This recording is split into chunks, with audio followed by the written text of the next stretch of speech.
Hi there. Lovely to meet you all. We are now live. We're just going to give it an extra 60 seconds so that people can join us from all over the world, where people are, to join us for our webinar today, where we'll be talking about authentic leadership.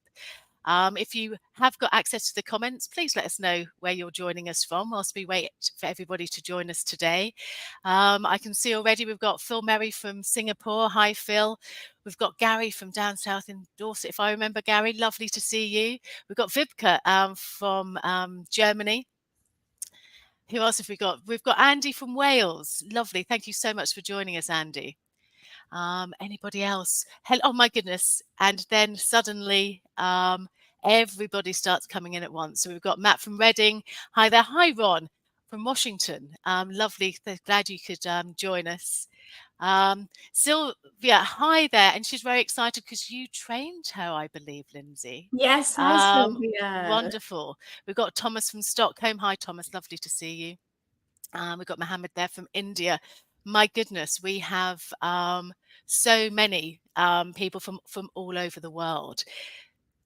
And I don't know about you, but it's quite blue skies and it's bright and it's a lovely day. So should we really be doing a webinar, Lindsay? I'm not sure.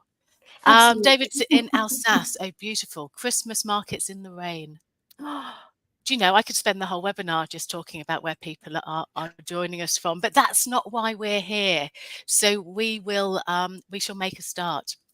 So welcome to this Belbin webinar where we will be talking about authentic team leadership, how to find out your leadership styles using the language of Belbin. My name's Jo Keeler. I'm the Managing Director here at Belbin, and I am delighted to be joined by Lindsay, Lalla, who is the VP at Belbin North America.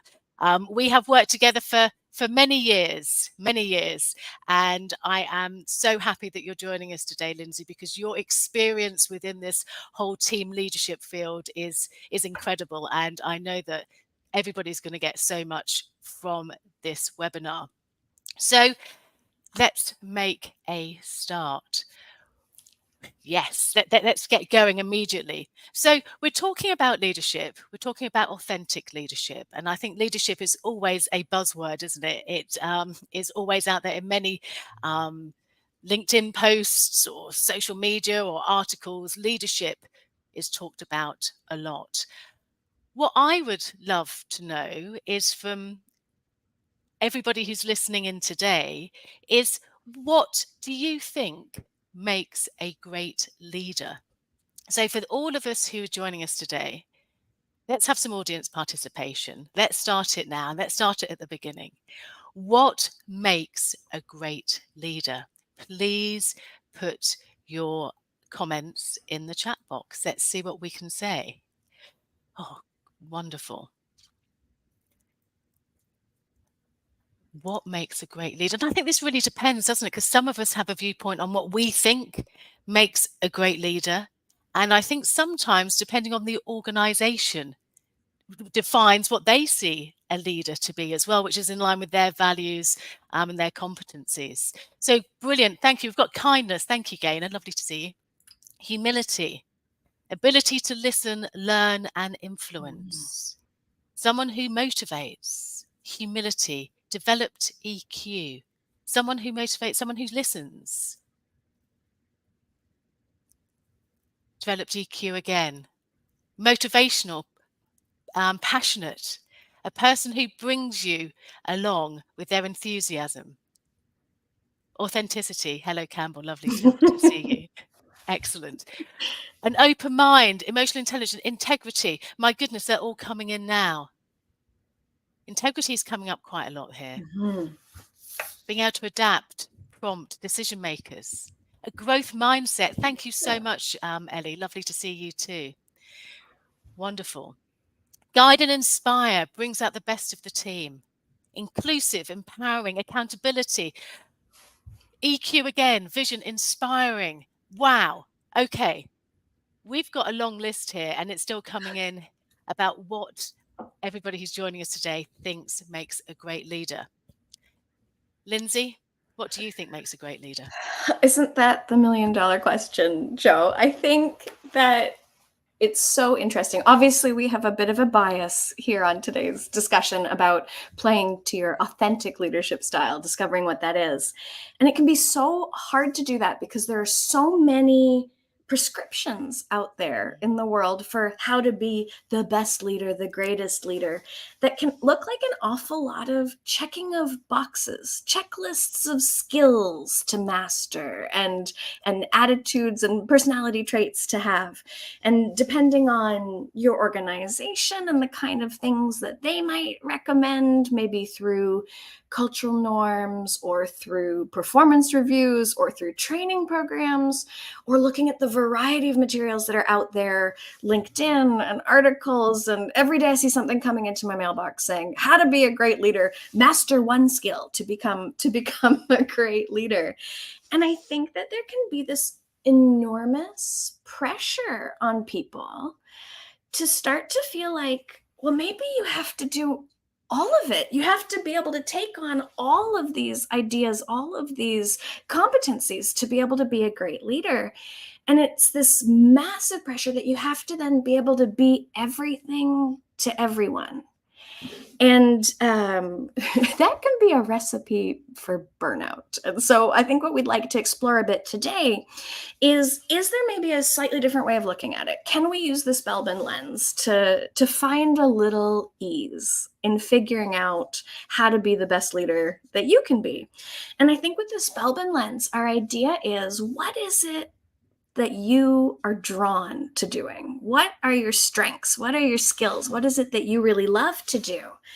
And if you can identify what your top strengths are and figure out what you can actually bring to the table, the contributions that you bring when you're working with other people, when you're working with a team, and then figure out a way tactically to play to those strengths as much as possible. That's the premise that we're using here for finding your authentic leadership style, is, can you identify what your strengths are and can you figure out how to play to them as much as possible? To take the pressure off a bit of feeling that you have to be all things to all people, how can you figure out what your strengths are and then figure out how to dive into them as much as possible to take that forward into your interactions with your team?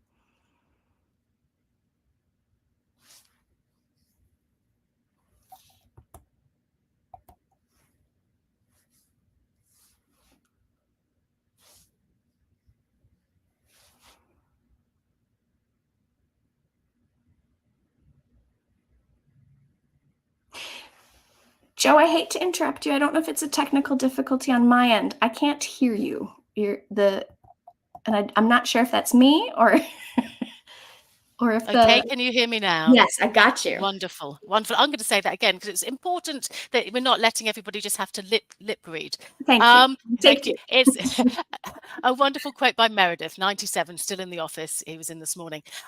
Individuals do not make good carbon copies of one another, but only pale shadows whenever they attempt to imitate. And I think that's key here, isn't it? We're not trying to be everything. We're not trying to be a one leader. We need to be ourselves. We need to be authentic. And that there's no prescription for one style that works for everybody. But how can we figure out what our natural tendencies are and how to bring them in the best way possible to the teams that we're working with? Absolutely. So how do we do that? How do we do that, Lindsay? It's a great question. What is the language? What is the language that we need? And how do we present that to the people that we work with? How do we present that to the team? I think that what we're trying to do as leaders, always, ongoing journey, is this journey of self-awareness, figuring out who we actually are, which of course will change over time, will change as we learn, will change as we grow, as we experience new things in the workplace, out of the workplace. And so understanding a snapshot of where you are right now, a snapshot of a moment in time of what skills you're bringing to the table now, not the you that you might have been 20 years ago in your first job, whatever that looked like, but what are the strengths you bring now? And when we use Belbin as a tool to be able to do that, one of the things that we can actually look at is coming from a lens of increasing self-awareness of what's called coherence. And coherence is, do you see yourself the way that other people see you? Is how you're putting yourself out into the world, what you think your strengths are, aligned with how other people think your strengths are coming across when you're contributing on a team. And so I think this idea of, we're never just looking at our behaviors in a vacuum, but when you're looking at being a leader, you need to understand the your behaviors coming from a team lens. And our Belbin can let us get feedback, easy feedback from your team members about what strengths they see coming in at you. And what we often find is that there can be a bit of a mismatch between how you see yourself and how your team sees you, or how different contexts that you might work in with different teams might see you. And so the one of the ideas here is, can we figure out, are you branding yourself? Are you putting your strengths out there in the same way that other people are picking up on your strengths? Yeah. And this is really key, isn't it? It's going back to that self-awareness piece. Because there's a great study, which is in Harvard Business Review a little while back, looking at what self-awareness actually is. And they had some really scary stats, I thought, and they had really large numbers in this study. And they said, even though most people believe they are self-aware, only 10 to 15% of the people that they studied actually fit their criteria for being self-aware. That's a really low number, isn't it? Really low number. And they also said that as people develop into a leadership role, then they look about the difference between internal and external self-awareness. They said it's really difficult getting that external viewpoint the more you grow into a leadership role, because people are less likely to give you the feedback that you need. If there's a power differential, people are less likely to feedback honestly about the behaviors and how they are seeing you. And the other thing they had, which I think this is wonderful here, is that they found that people who increased their external self-awareness were the ones who looked for feedback from, and I love this phrase, loving critics. That is, people who have their best interests in mind and are willing to tell them the truth. So going back to what you were saying, Lindsay, if we want to understand ourselves and become authentic, just basing this on our self-awareness is only half the story, isn't it? We need to find out from our team the strengths that they're also seeing. Absolutely. And sometimes I think our perceptions can get a bit skewed. I know that a couple of years ago, I was diving deep into this idea of strategic planning. We were looking at 10-year plans. We were looking at succession planning. We were looking at what comes next, organizational shift, transformation. And my whole brain was focused, transform, transform, transform, strategic, strategic, strategic. And right in that moment, I did a new Belbin report. Time to update. Let's see what people are saying. And when my self-perception came back, that monitor evaluator strength for me, which is that role around having really looking at the big picture to build strategic plans, figuring out what you need to meet your goals, what plans are going to help you along your way, having that analytical perspective, very able to look at consequences of actions. I was really going down that path hard.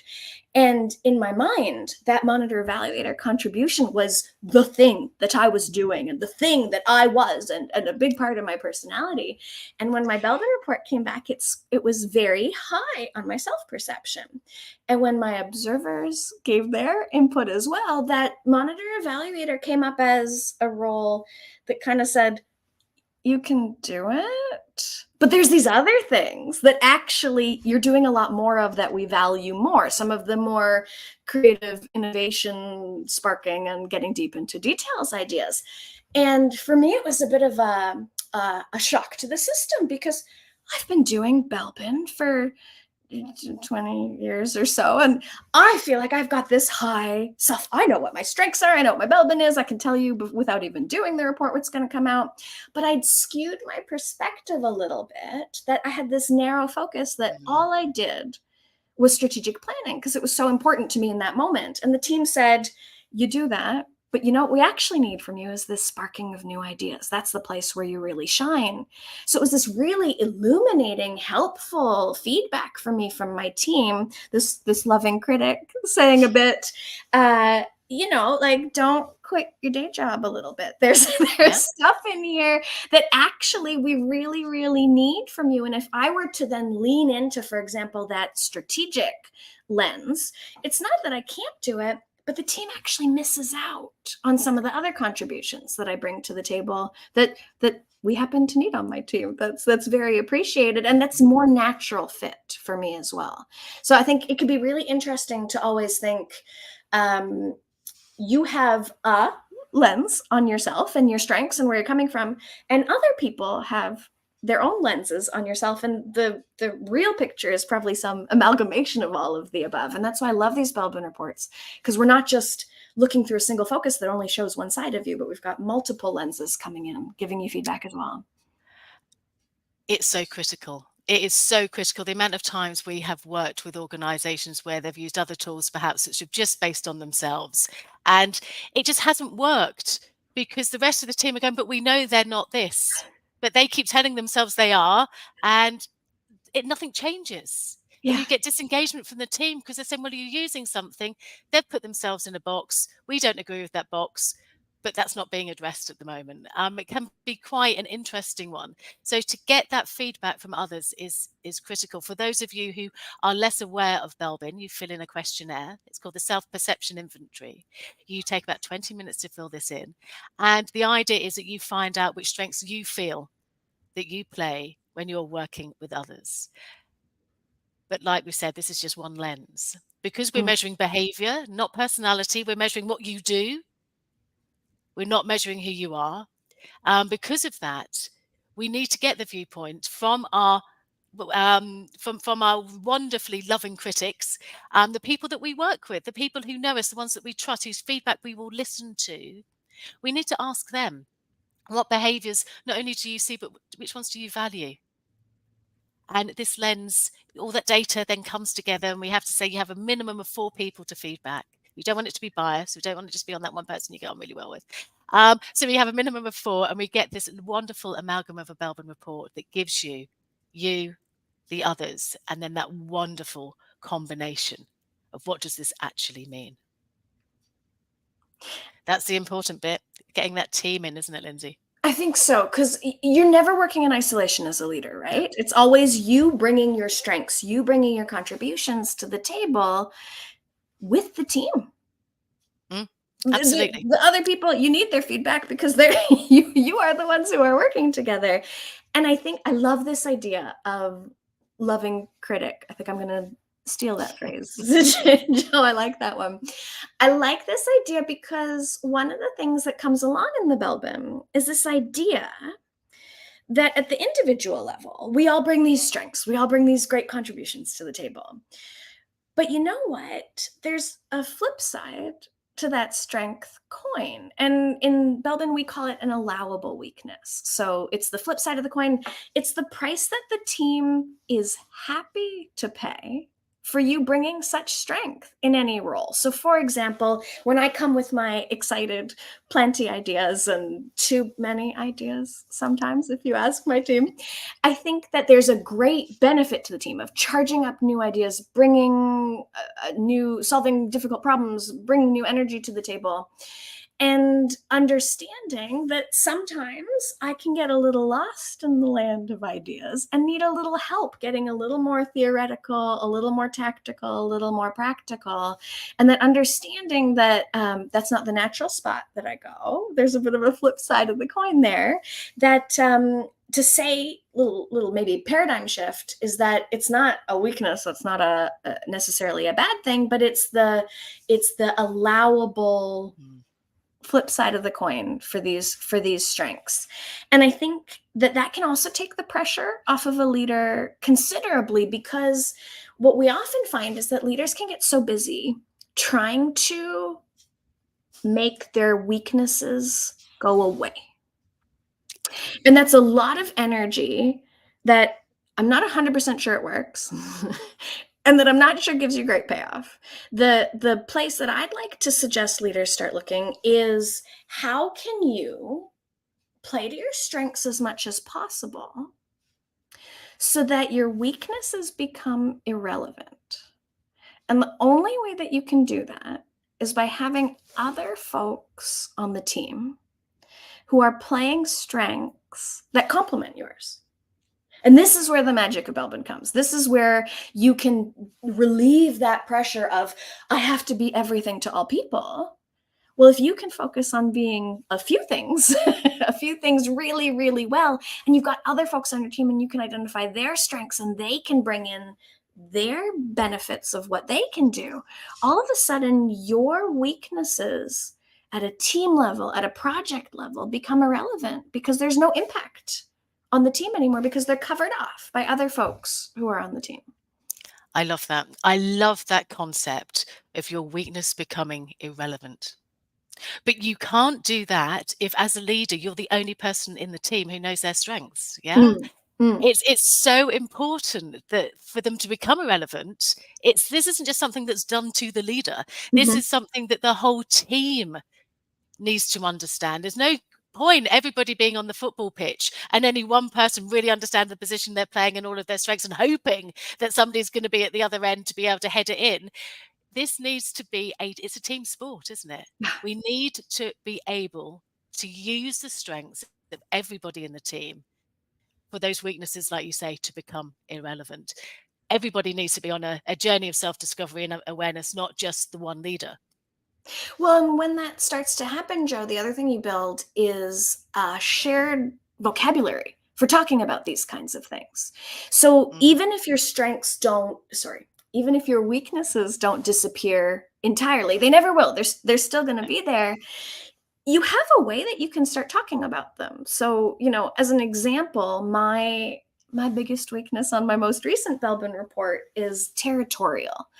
And for me, that's the flip side of the strength of the specialist coin, which is, if I'm interested in something, I'm going down the rabbit hole, I'm going deep, and I have strong ownership about it. It is mine, and I am the expert on this particular arena. And I love doing that and being able to contribute to the team in that way.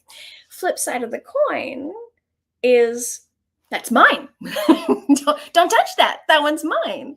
And because with my team, we're able to talk about strengths and weaknesses from this lens, it's very easy for me to then bring up with the team, I am territorial about our CRM. I have spent hours programming it. It is my baby. It does all the things we need to do. I am absolutely territorial about it. And by being able to have a language that I can talk about that with my team, it's kind of changed the game. Rather than trying to shove it under the table or get rid of being territorial, I own up to it. And the loveliest thing that I've had happen is that my team has started sending me little messages.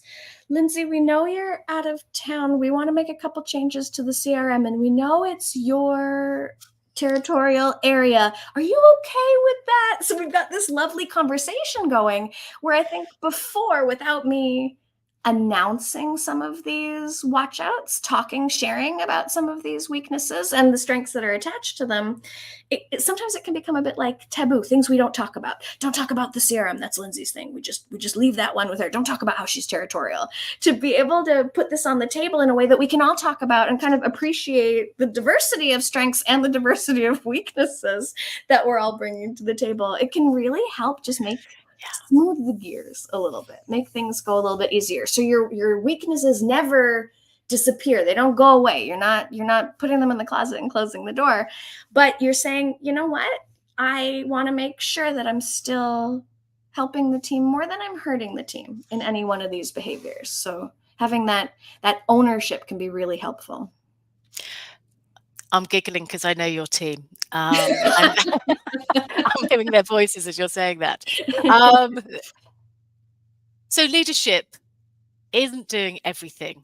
It's not about being brilliant at everything. It's about being able to understand your strengths, being able to say, look, this is where I'm great, but not basing it just on how you see yourself, but basing it also on how the others in your team also see you. So you've got this self-awareness Mhm. from your loving critics. Mhm. So you've got this information, Mhm. you're aware of it, Mhm. you're also aware of your weaknesses. We all have them, and it's not a case of ignoring them, it's not a case of sweeping them under the carpet, putting them in the closet. It's a case of acknowledging them, but then most importantly using the team so that everybody's, not just yours, but everybody's weaknesses become irrelevant, Yeah. because everybody within the team is using their strengths. Yeah. And you've built the team up so that where your weaknesses are, it's okay because somebody's got a massive strength there. And actually using this language, what you were saying, this wonderful shared vocabulary, makes people able to discuss it, to talk about it, to own it, to admit to it, and to be able to use all of this information in a very practical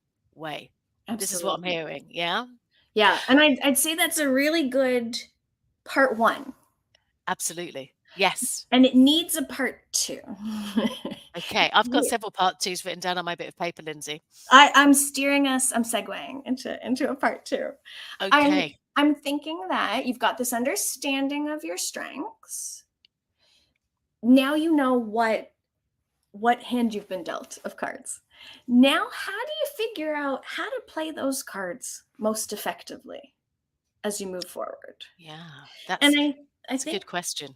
I think that a place to go with this is this idea of being versatile. Hang on a minute. So we're going to talk about versatility, even though we've just spoken about the fact that we've narrowed down the fact that we can do everything. We put everything Mm, down to actually mm, where our strengths are, and now we're trying to make that versatile. It's a good Yeah. catch Okay. because I think Yeah. what can happen is one can look at the Belbin or any of these reports from an almost simplistic lens. I've got one role. My top role is plant. I do plant. I will come in and I will plant for everybody. And here I am innovating and bringing new ideas and being creative all over the place. And I think that some of the magic of Belbin and the magic of self awareness starts to come with not just understanding what your strengths are, but being able to identify when to play each one and when you're wearing each hat. So most people are probably going to have a number of top strengths, not just one role that is their top role. And the magic, I think, of using Belbin starts to come when you can think about an elastic band. Okay. You've got this ability to flex a little bit with an elastic band. It's gonna stretch and it's gonna come back. And sometimes we need to play just to our top strengths. Wouldn't it be wonderful if we just did that our whole lives? Lindsay, just do the plant thing. You never need to do anything else. Carry on. But I think in the real world, we need to build in a little bit of stretch. And so there are these other strengths that we have that might not be our most preferred strengths where we don't have to stretch. That's the natural fit. It's also probably where we go under pressure, is into those most natural strengths. Mhm. Place we love the most, place we go when we're stressed out the most. But there are these more manageable roles that we can flex into. And the idea is we stretch the elastic band a little bit, tread out into these roles that we can do, but then we always let go of that pressure, let go of that stretch, and return back to our original status quo, getting back to that kind of happy starting point. Because what you're going to find is that when you do start to stretch a little bit, sometimes we do it because the team needs it. Sometimes we do it because the project needs it. You know, Mhm. Meredith discovered Mhm. in his research that we need all 9 roles to be effective.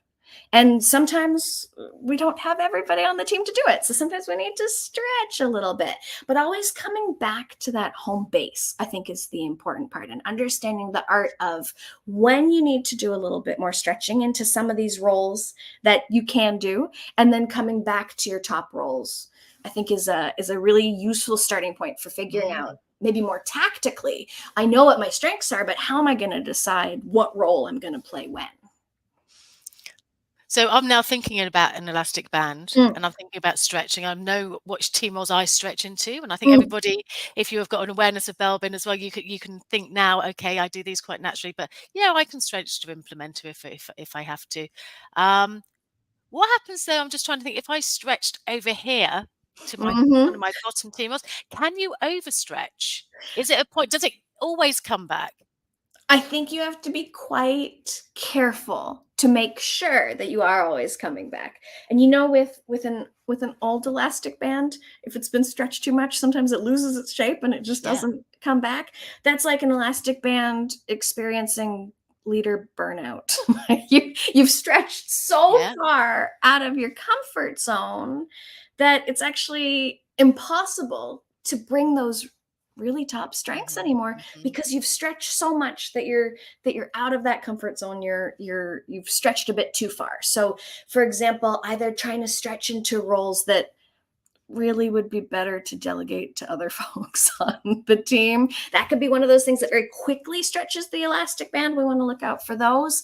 But then also spending a little too much time in stretched out position, doing too much of that reaching, maybe doing too much monitor evaluator because you're doing the strategic planning and not coming back to that natural balance point of the roles that really are the strongest for you. I think is a way to start thinking about, how do I actually take this information and start Mm. using it in a really effective way that helps me and helps the team. So it's having that versatility, Mm, understanding that you do need to stretch. You can't mm. just always say, "This is me, love it or leave it."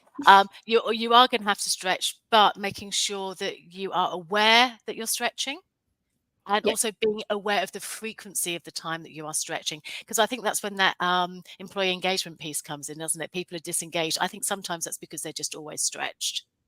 I think so. Yeah, and suddenly you think, "Well, I'm not enjoying this. I'm not playing to my strengths enough." And this is where the burnout comes in, the employee engagement goes down, people start looking for new roles, and we're not getting that enjoyment from being in the workplace. And from a leadership point of view, that's so important as well, because the rest of the team need to be involved in that as well. There needs to be Mhm, awareness that if somebody mhm, else is stretching too much, mhm. the rest of the team almost needs to step in and say, "Hang on a sec, we may not all have this role, but it seems to be you're the only person stretching at this time. Yes, there's perhaps you are the leader of the team, but the rest of the team is supporting of that, because it's almost Mhm, a shared responsibility, isn't it?" mhm, mhm. And some team roles, Joe, might actually lead themselves to stretching a little more than some of Yeah, the other roles, like the team worker role. I see folks who are yeah, strong in team worker. If we were to make a T-shirt for someone strong in team worker, it might say something like, "What do you need? I'm here to help." yeah. And that energy is so wonderful. But I'd say, if team workers in your high skill set, be aware you might have more flex, and you're a more stretchy elastic band. That's great. Sometimes, a watch out that can go along with that is, are you making a personal team role sacrifice Mm. in order to help the team? Sometimes that's useful, and sometimes, again, knowing how much you're stretching away from some of those other top roles can be useful. Wonderful. Thank you. I feel that we need to write a whole article about the art of stretching, perhaps, because I think it is, isn't it? I think it's a wonderful analogy to make. We can feel it, Mhm, and sometimes we stretch so much it breaks. Sometimes it just pings off, doesn't it? And that mhm. means that you've just gone away from your team and you've left everybody. So a really nice analogy. Thank you so much for that, Lindsay. So we can't be everything. We need to find our strengths. We need to get the feedback from others. We also have weaknesses, but we need the team around us to be able to make sure those weaknesses are relevant. And then we also need some element of versatility by Mm, stretching and depending on what the team needs at the time, what you need at the time as well. So it's not just being one thing. mm. Okay, this leadership, there's so much to it, isn't there? So should we look now at perhaps some of those unique sort of combinations that everybody has, and how to use those within a leadership context? I would love to. This is one of my favorite parts of the Belbin report, is this idea of, you'll see on this page 8, we have our suggested work styles. And what I love about this page is that you can almost think about it as a printout of your superpowers. What unique contribution do you have when you don't just look at yourself as, my top role is implementer, and so I do implementer things, but what other roles do you have and how do they come together? So as an example here, if we've got this individual, their top two roles on the left-hand side of the screen are implementer, which is our very process-focused, get it done, take an idea, conceptualize it into action steps, execute those steps in a very practical, disciplined manner. And shaper, which is our most driven role, our most results oriented role. I work with someone who's strong at shaper, and she says she has a need for speed. And that idea of always driving herself, driving the team towards the goals, results focus, get her done, bring lots of energy to the team, especially around deadlines. Those two contributions can be really helpful. And if we think about that, when do you play each card? We know that we can play the implementer role, we can play the shaper role, but your magic starts to come from knowing that when you start to combine these roles, you bring to the table a contribution that others don't. This is your unique spot to play, your superpowers.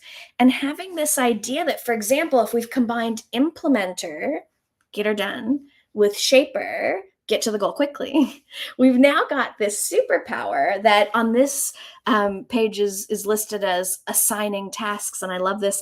I'm ready to lead from the front when it comes to hard work. And you can see there's this double dose of energy around defining what needs to be done to point in the direction of the goals and speed down that course to get there. And we can see that would be a real strength, a real unique superpower of this individual. But with every combination of strengths, Lindsay, there are also, we've spoken about them before, the weaknesses. So this may be Absolutely. through a leadership lens. This could be your top strengths, that wonderful uniqueness of what you are bringing.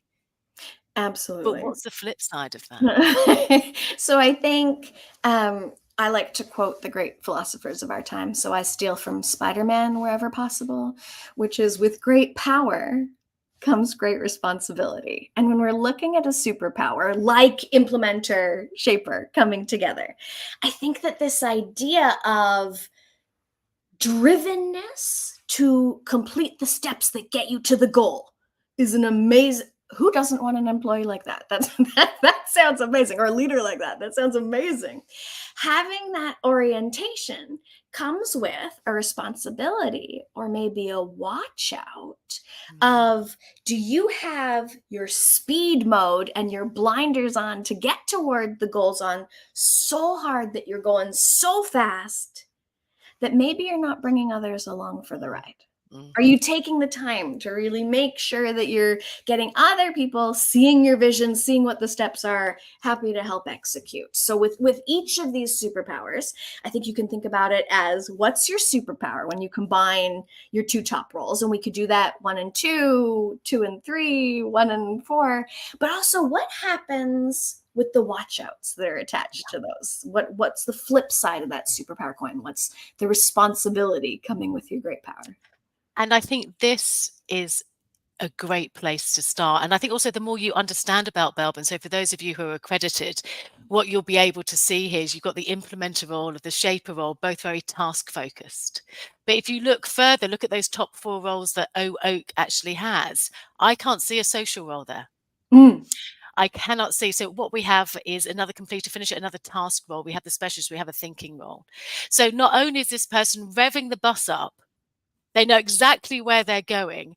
The likelihood is that bus is about to just go. They've got nobody on the bus with them. But it's not as if they can flex with their elastic band too much to make sure that they have, because there's no social role there, which is the people element, which is ensuring that everybody's also on the bus. So for this example, it's really important for the team to understand, that it's important perhaps for this person to pair up with somebody who may be more coordinator, perhaps a bit more team worker, and understanding that you need people on the bus before you go.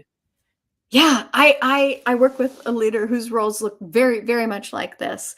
And I think there's this kind of double way of looking at it. You understand your strengths. You also understand the impact that that has on the team. And so, again, it's not saying that you don't have weaknesses, but it's saying, hang on, I will take personal responsibility for the flip side of the coin that comes along with that. But how do I leverage those weaknesses so they do become irrelevant? How do I leverage the strengths of others on the team? And someone like this, for example, bringing in someone who's strong at that coordinator role, the strengths, the contributions attached to the coordinator role would look like making sure everyone knows what the goals are, making sure that everyone's aligned, making sure we know the direction we're going and how we're going to get there, and leveraging people's talent to get them to contribute in the best ways that they can. So that combo can be a very powerful then connector when we've got the need to say, I don't need to flex if I can bring somebody in who can cover that need for me, to make sure that we all know where this bus is going and we're getting on the bus before we hit the accelerator. And going back to what you're saying is that shared language. If people understand that, have this shared dictionary of understanding Belbin, it really, really does help. If anybody has their Belbin report actually with them, I'd be really interested if you wanted to put into the comments what your superpowers are. Looking at those top two roles, what are your leadership superpowers? Think about this and then think, and again, what do I need to be aware of here? Deborah was saying that she really liked the bus metaphor. I also love that. It was Lindsay's originally. I stole it from her. She's stolen it back. We're all going to use that. On the bus. We're all on the bus. But this is a great exercise. I was talking to somebody about this a couple of weeks ago, actually, and they had they'd done Belbin as part of their management training. They then wanted to do some leadership training, and they thought it'd be lovely if they brought some Belbin back in so that they could make their reports more useful. How else can we use them? And they wanted just 1 hour as part of the leadership course. How can we use Belbin in a leadership context? And they are doing this exercise. Everybody's going to be there. They're going to have their reports with them. And they're going to spend an hour just looking at that, saying, where are my superpowers? And what do I need to be aware of? With great strength comes, with great power comes great responsibility. And I think this is a great one just to get people to think about it, isn't it? It's just to get people to understand, just to start that recognition. So somebody here's got team worker and specialist. Okay. Team worker implementer. Teamwork. Oh, got some lots of team workers, lots of specialists with us today. Thinking about that. So team worker and completer finisher, you will be assisting, won't you? You'll be the person who knows what needs to be done because you've got your ear to the ground. You're the one who cares. You've got wonderful listening ability. And also you're just checking up behind everybody. I'll check that for you. I'll make sure that's okay. So you're always assisting in that follow-up. But be aware that sometimes, potentially, if you haven't got any shaper there, or perhaps any other roles with high energy, that you could spend your time constantly doing that and lose the overall focus. Where is it we need to be? What's the timescales? So much involved there. We've got coordinator specialist, team worker, monitor, evaluator, observing. Oh, that's a good one, Karen. Thinking about these and thinking about what's the flip side and then how can you use them. Are there any examples you have there, Lindsay? I was just thinking, of a takeaway exercise, because I like from these webinars to kind of grab what I can and apply it to me. That's how I learn, is by actually doing things that way. And for me, something that's really helped is, instead of thinking about the roles as a label of my superpower, so instead of thinking about it as the noun, or the, implementer, shaper, leader would be the label that we could put on. What's the verb? What's the thing that you bring to the team? What's the action that you're doing that nobody else can do? So I work with a lot of folks who are they lean both completer finisher and specialist in their top roles. And instead of having the label of completer finisher, specialist, leader, by understanding that for them, the verb or the contribution of what they bring is this deep dive. everything they look at is going to have this depth, this meticulousness, this focus. What is it that they're doing? Knowing that they bring the deep dive, all of a sudden brings an energy to talking about these superpowers. I Mm, did this with a mm, team a couple months ago, and the shift from I am implementer to I bring process really just seems yeah. to spark people up on how they can best bring their powers to light. I think often too about a combo like shaper and resource investigator. That we may have talked about this one before, but that idea of a double dose of energy. Jo, you bring a whirlwind of energy to Uh-huh. everything you touch. There's such a, I think, a strong image to whirlwinding Yeah. than Yeah. necessarily the labels. So understanding what it is from like a verb perspective that you bring from that contribution side from the superpower, and then likewise what's the watch out also from that verb perspective. What Mhm. is the Mhm. thing that you are doing? If you could put ing on the end of it, I am innovating. What is it that you're bringing to the table?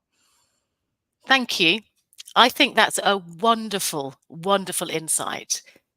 And it's something that is so translatable into the work that so many people I know who are joining us actually do. I think that's a really, really valuable top tip here. And Thomas, it's interesting, isn't it, how our other halves tend to be quite different to us. I think we all know what we're doing. We lean into those Okay, natural we partnerships, lean into it. right? Okay, so we've covered quite a lot so far. But one thing I would like us to concentrate on, perhaps just for the last few minutes, Lindsay, Mm. is this ability to learn. Because one thing that I come across all of the time is that I've done Belbin, I've done teamwork, I've done this, I've done that. And all of this work, people feel that it's a tick list. Mhm. But as leaders, well, anyway, it's not just limited to leaders, but this is something that should be constantly ongoing. We should be constantly learning. Absolutely. I I think that this idea of adopting the growth mindset, Hmm. continually being open to learning, continually open to change, but knowing that self-awareness isn't a box that you ticked. It's never done. Yeah. You're always learning more. There are a number of things that can influence one's behavior. And part of that is your learning, your development, your growth over time. I learned, 15 years ago that I'm strong at this plant roll. I've gotten to dive deep in it. It does more. This is wonderful. But also along the way, a lot of your behaviors can shift based on the context you're in, based on the team you're working with, based on who has other strengths that can leverage some of those Hmm. weaknesses for you. And I think that understanding that when we look at self awareness from the lens of continual growth, we want to look at what are my strengths right now with Yeah. this team, not what were my strengths 2 years ago. And as the world shifts and our values shift and what we need to do in our jobs and our tasks and our responsibilities shift, no one's doing the same thing they were doing 2 years ago, right? I mean, it's always shifting. And so understanding how you now, this is not about the report, it's about you as a human, and you are always changing. And so if you now are bringing different behaviors to the table, often we can get a bit out of date in how we see Mm. ourselves, and we can see our old we see our old selves Yeah. reflected back. Yeah. Sometimes the Belbin can be really helpful too, especially with that team feedback, to understand, but now what is it that you're bringing to the table? Now how are you contributing? Now how Yeah. can you best help the team? So it's seeing it as it's a continual. We are Continue. continuing, and therefore we need to get the feedback from those loving critics, and they may be different critics than you had in the first instance. You can change which you have as your feedback as we go on this continuum. I just want to share a report very briefly here. I think this one's really, really useful. Um, Sorry, thank you, Matt. That's a wonderful quote there. Mhm. Thanks for taking that up, Tracy. That's superb. Um, is here we have a report here for S. Spruce. Don't ask. But what we have here is their own perception. And as you can see, it's all around that manageable roles. They're not too sure where their strengths are. And it could be they're right at the very beginning of their journey. It could be that they've changed roles. It could be they've changed organizations and they're now no longer sure what is it that they're bringing to the team. And this is where the importance of those observers come in. Because those observers in this case have said, well, do you know, we do really, really see that team worker, see that green bar that's going across there. And getting that feedback from other people means that instead of thinking, oh, we're not too sure, I'm trying to be a bit of everything actually, it really does bring out, look at that wonderful, really strong team worker, coordinator strengths there. Suddenly, quite a middle of the road profile has become far more distinct. And it's to be able to keep doing this, to see what other people are seeing. As we said in here, it's a supporting superpower that they would have. Double human-oriented leadership. Yeah, I love that. absolutely. I love that. Really Gorgeous. caring about people. Well, what we've also got are those words. And it's these words that people have ticked. This is what the observer assessment is. Individuals, your critics, loving ones, they are ticking words that they think describe you more than the average person. And they can give you a double tick if that word really, really resonates. This is most definitely that person. I'll give them a double tick. And so we can see these words, can't we? And we can say, well, which ones do we want higher up? Which ones do we want lower down? How did people see me in that particular role? How am I? This just so many questions can come up here, can't they? For that element of self-awareness, self-discovery, but also for growth.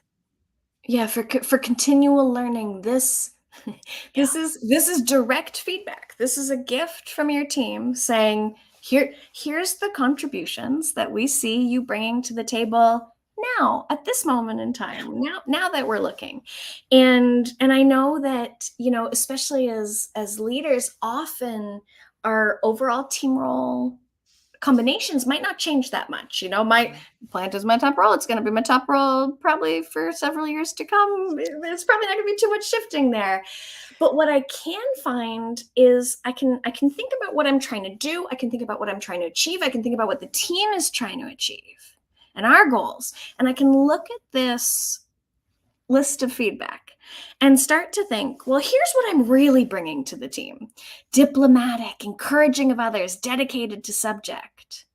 And are there things maybe lower down the list that could use a boost? I see that encouraging of others right up there at the top, Jo. And I think about when I was first leading a team, there was a study that the Belbin UK team did to say what makes the best leader. And the phrase that came up at the very top was encouraging of others. And it makes sense. Everybody loves a leader who is encouraging of them. So that wonderful. And I looked at this and I thought, wow, I'm a new leader. I'm gonna pull my team. I'm gonna get feedback from them, and I'm gonna get my new I'm a leader report and see how great a leader I am. I'm gonna be so encouraging of others. And I sent out the requests for the report, and it came back. And I was pardon me, I have a falling curtain.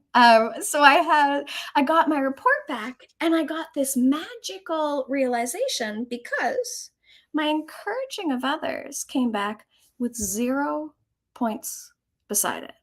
I thought this was a strength that I was projecting in immense quantities to my team. I thought that what I was doing to support them was being encouraging. And it came back 0, and it kind of pulled me up short a bit because I truly believed that I was being very encouraging. And because of this kind of shared vocabulary, I'm a bit lucky in that the rest of my team all knows Belbin and we can all talk about these things together. I was able to go to one of my folks on my team and I said, hey, I'm a little confused here. I thought I was very encouraging because every time you want to go on a training course, I find budget for it. And every time you want to learn a new software, I make sure that we get you learning up the new software. And I'm really encouraging of you learning new things, developing new skills. Eileen specialists, that is a way that I think I can be encouraging of other people. And this team member of mine said, you do, and that's great, and thank you. but doesn't feel very encouraging.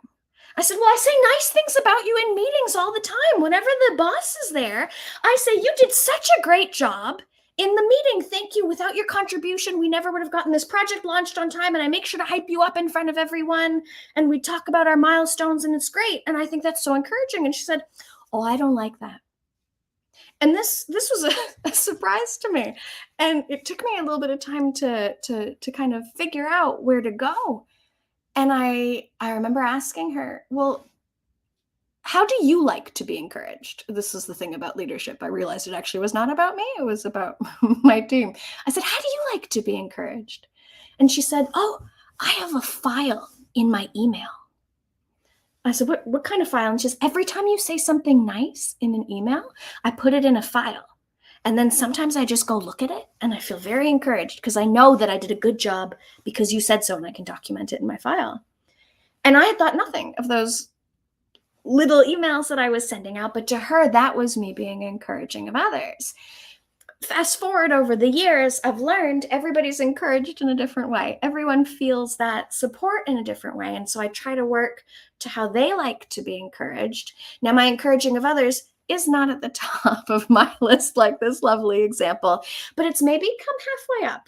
I get 4 points now for encouraging of others. So I'm doing it. It's not a natural fit for me. It's a little bit of an elastic band stretch, but it was important to me for my values, for my goals of working with the team, to boost that one a little bit, not for that to be 0, but to kind of put it in a spot that makes sense for my style and how I want to lead authentically. What a wonderful, wonderful story to finish on, Lindsay. I think that demonstrates the importance of these reports. It's not about putting it in a drawer. It's about taking it out. It's about using it. It's about using it as a discussion point to understand why things are as they are, to be able to have that wonderful dialogue with your team, saying, I'm the team leader here. How can I best help you, best help us, I should say, best help us as the team to be able to achieve what we're going to do? And that may change as time goes on, and to be actively looking at how you can continue to be the best leader you can be, but not just the best leader, the most authentic leader that you can be, because you can't do that in isolation. So we're almost out of time. We've talked about the fact that actually we can't be everything. We need the Belbin lens to help us focus on our strengths. We know that our strengths have weaknesses, but actually if we build our team and that team is aware of everybody's strengths and weaknesses, those weaknesses become irrelevant. We know we need to get feedback from other people. We need to get them from our loving critics, because we know that actually our own self-awareness may not be great. We need to get that from other people. But we also need to be versatile. We need to have this elastic band approach to know when we stretch and not to overstretch. We need to know, I love this, our superpowers, but not in a label term, but in a doing way. What is it? What is the verb? What is it that you're bringing to the team when you're looking at those unique combinations of you? Because we are all a wonderful, unique combination of all of these team roles. And obviously, if you're accredited, you'll know the importance of using these words in there as well. My goodness, there's so much stuff you can really get your teeth into. And then we're also talking about this constantly learning, the fact that we are never the finished article. We constantly need to learn and grow, feedback, and have that dialogue with others. That's a given. So thank you so much, Lindsay, for joining us. We do have time for one question if anybody does have one at all. So please, if anybody would like to ask a question of Lindsay, not of me, because my examples just aren't as amazing as Lindsay. This is fact. Please do let us know. Okay. The one came up earlier, actually, which I'm going to try and scroll back to, because I don't want to waste too much time here trying to find them. Here we go. Do you see leadership as shared? Is leadership a solo sport, or is it a shared thing? That's a whole other webinar, Jo. Fair point. Quick answer, quick nutshell answer. I think that understanding that a team needs to cover all of the contributions that are laid out in these clusters of contributions that we call team roles. So we need all 9 team roles represented for a team to be successful. I think that there are many, many, many, many different ways to show leadership. And that when you're working with a team that's actively dancing between the 9 roles, where sometimes I play these and sometimes you play those and sometimes I play those, that's actually a very dynamic style of shared leadership and shared responsibility as well, and shared authentically bringing yourself to the table. And so I do think leadership can be shared, and that when we see this more solo oriented leadership direction that's more prescriptive, directional, there is one way of doing things, there's the right way, I think that shuts down that dance of the team, which is a lot simpler, right? So if you're working with a team of 30 people, I have a lot of folks whose teams are 30 people, that navigating that dance can be tricky, because really that's a group, right? You're gonna have too many people for those meaningful playing to your superpowers, playing to your contributions to actually be able to form. So what we find is this idea that when we can limit the team size, imagine you have 5 people, everyone can actually start to play to their own strengths. And that actually requires an amount of shared leadership, shared collaboration, because some of the leadership skills, like setting the goals, driving the bus, are gonna not come from the same people who motivate others, identify talent, support, and make sure everybody's heard. Those 2 skills often don't come in the same human. So often, because we need the contributions to be represented, it's likely actually to come from more than one person than just a single solo style of leadership. Thank you. And you've just decided on the topic of our next webinar, Lindsay. Love it. About the difference between shared and solo leadership. That would be Love it. wonderful. Thank you so much for joining us. We've really, really loved being with you. Matt, thank you. They're very, very kind words. Please link in with us, contact us. It's team@belbin.com. Lindsay, Lalla is on LinkedIn. I am on LinkedIn. The whole Belbin thing is on LinkedIn. Please do keep in contact with us, and we'd love to explore how we can help you on your leadership journey and how we can help your team on this combined leadership journey too. So thank you very, very much indeed, and we'll see you all again very, very soon. Thank you. Thank you so much, everyone. Wonderful.